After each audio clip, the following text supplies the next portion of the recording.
ഈശ്വര ഒരാപത്തും വരുത്തല്ലേ. കഴിഞ്ഞ ദിവസം നമ്മൾ മറ്റേ മുരാരി തന്ത്രിയെ പറ്റി ഒരു വീഡിയോ ചെയ്തിട്ടുണ്ടായിരുന്നു. അതിന്റെ രണ്ടാം ഭാഗം. മുരാരി തെറ്റ് ചെയ്തിട്ടുണ്ടോ? മുരാരി ഇല്ല, ഒരിക്കലും തെറ്റ് ചെയ്തിട്ടില്ല.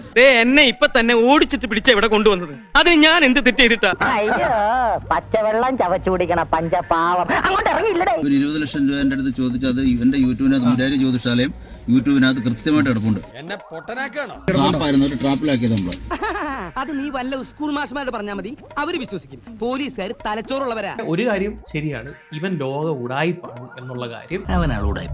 ഇദ്ദേഹം ഇവരുടെ അടുത്ത് പറഞ്ഞത് ഈ കുട്ടിക്ക് എന്തോ ബാധയുടെ പ്രശ്നമൊക്കെ കാണുന്നുണ്ട്. അതൊക്കെ ഗോപാലകൃഷ്ണൻ ഒരു നമ്പർ അല്ലേ? ഇത് എന്റെ ഒരു നമ്പറാ.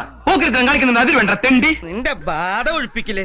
നിന്നെ വിട്ടുന്ന എന്നെ ഒഴിപ്പിച്ച് തരാടാ. ഈ കുട്ടിയെ തനിച്ച് ഒരു പൂജയിൽ അദ്ദേഹത്തിന് പങ്കെടുപ്പിക്കണമെന്ന് പറഞ്ഞു.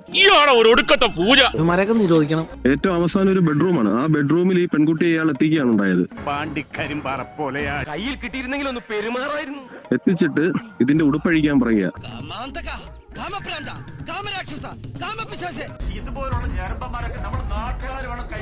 പറ്റത്തില്ല എന്ന് പറഞ്ഞ ആ പെൺകുട്ടിയുടെ കരണത്താണ് അദ്ദേഹം ആദ്യം അടിക്കുന്നത്. ഇവരെ പോലുള്ള പബ്ലിക് ന്യൂസൻസുകളെ ഓൺ ദ സ്പോട്ടിൽ വെടിവെച്ച് കൊന്ന് ഇവന്റെ തല തെരുവ് നായ്ക്കൾക്ക് ഇട്ടുകൊടുക്കണം. ഇവനെ പറ്റി ഇവന്റെ നാട്ടുകാർ പറയുന്ന കാര്യങ്ങൾ കേൾക്കണം. എന്റെ ലോറൻസ് അയാളുടെ നാട്ടുകാർ പറയുന്ന കാര്യങ്ങൾ കേട്ടിട്ട് ഇതാ എന്റെ കൈയുടെ വേറെ ഇപ്പോഴും മാറിയിട്ടില്ല. ഇവന് മുമ്പും ഇതുപോലെ കേസ് ഉണ്ടായിട്ടുണ്ട്.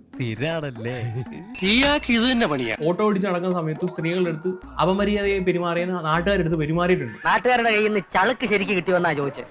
ഓ, ഒരു 10-15 എണ്ണം നല്ല കൂമ്പിരിട്ട് കിട്ടി. ഒന്ന് മസാജ് ചെയ്ത സുഖമല്ലേ. അദ്ദേഹം വലിയൊരു ഫ്രോഡാണ്. എന്ത് ചെയ്യാൻ പറ്റും? അവൻ ലോക ഫ്രോഡായി പോയില്ലേ. അദ്ദേഹം പരമ്പരാഗത ജ്യോതിഷരോ കാര്യങ്ങളോ ഒന്നും അല്ല. ഈ മുരാരി എന്ന് പറയുന്ന ആള് അപ്പത്താ തട്ടിപ്പാണല്ലേ. നാട് മുഴുവൻ നിരങ്ങി നാട്ടുകാരെ മുഴുവൻ പറ്റിച്ച് നടക്കുന്ന ചില അലവലാദികളുണ്ട്. അതുപോലെ തന്നെ ചാരായം വാറ്റ്. ഞാൻ നിന്നോട് പലവട്ടം പറഞ്ഞിട്ടില്ലേ വൃത്തിയായിട്ട പണി ഇവിടെ ചെയ്യരുതെന്ന്? വൃത്തിയായിട്ട പണിയാ എടാ, ഇത് വളരെ വൃത്തിയോടും ശ്രദ്ധയോടും കൂടി ചെയ്യേണ്ട പണിയാ. വിദേശ രാജ്യങ്ങളിലൊക്കെ പോയിട്ട് തിരിച്ചു വരുമ്പോ അറബികളെയൊക്കെ പറ്റിച്ച് പണിയെടുത്ത് തിന്നണമെന്നൊക്കെ ആഗ്രഹമുണ്ട് സാറേ. പക്ഷെ പറഞ്ഞു പറ്റിച്ച് തിന്നാലേ വായിന്നിറങ്ങുള്ളൂ. ശീലായിപ്പോയി. മലയാളികൾക്ക് കൂടി നാണക്കേട് ഉണ്ടാക്കുന്ന വിധത്തിലല്ലേ നീ ഇവിടെ ജീവിക്കുന്നത്? എന്നാ പിന്നെ ഞാനങ്ങോട്ട്